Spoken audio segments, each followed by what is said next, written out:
Well, we're going to make a quick change in the chair right now as we get a new guest here in the studio, now joined by Roger Schlesinger. Roger is the Mortgage Minute guy. Roger, always good to see you. Good to see you, Don.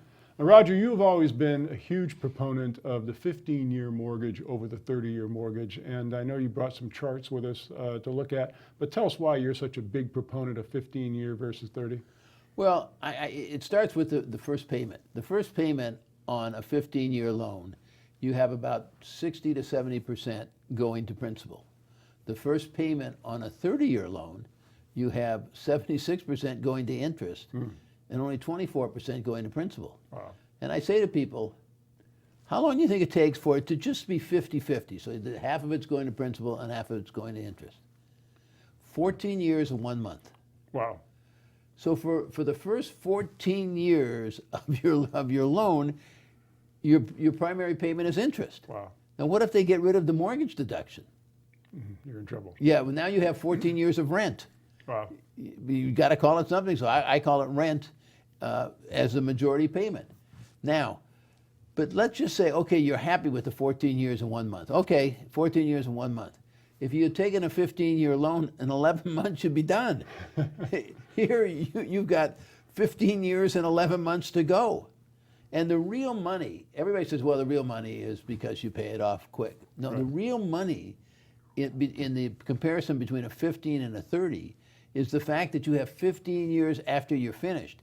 If you simply make your payment to yourself, you'll have all your money back and you'll have a house free and clear versus just having a house free and clear after 30 years. It just, there's no way you can slice a 30 that makes any sense. Now, you brought some charts that we want to look at right now. Let's call up chart number 1. We're talking about, forget the monthly payment, look at the results. We're going to look at a $300,000 mortgage. And let's bring up chart 2, which shows us the 30-year option. Yeah, the 30-year option shows you that you're paying, I believe, $1,410 a month.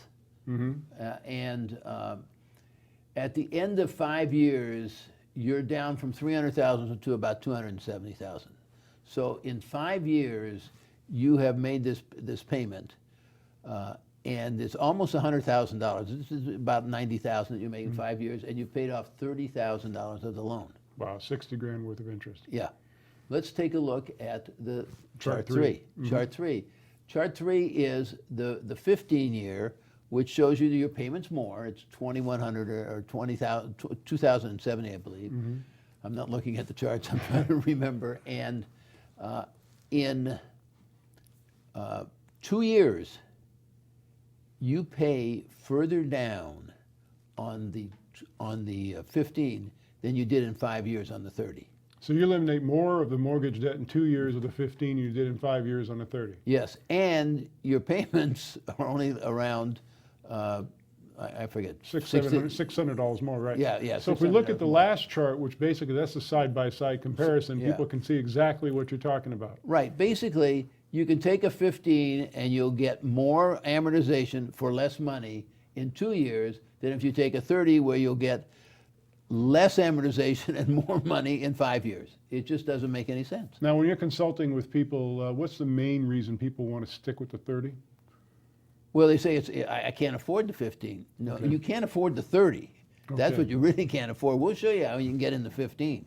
But they're just afraid I can't afford it. Okay. If people want to pick your brain personally, and I know you welcome that, how can they get in touch with you? 866-288-0088. Or go to mortgageminuteguy.com and you can fill out an online application, or you can just write to me at roger@mortgageminuteguy.com. The Mortgage Minute guy, Roger Schlesinger. This man did my mortgage. I wouldn't go anywhere else. Roger, thanks so much. My pleasure, Don.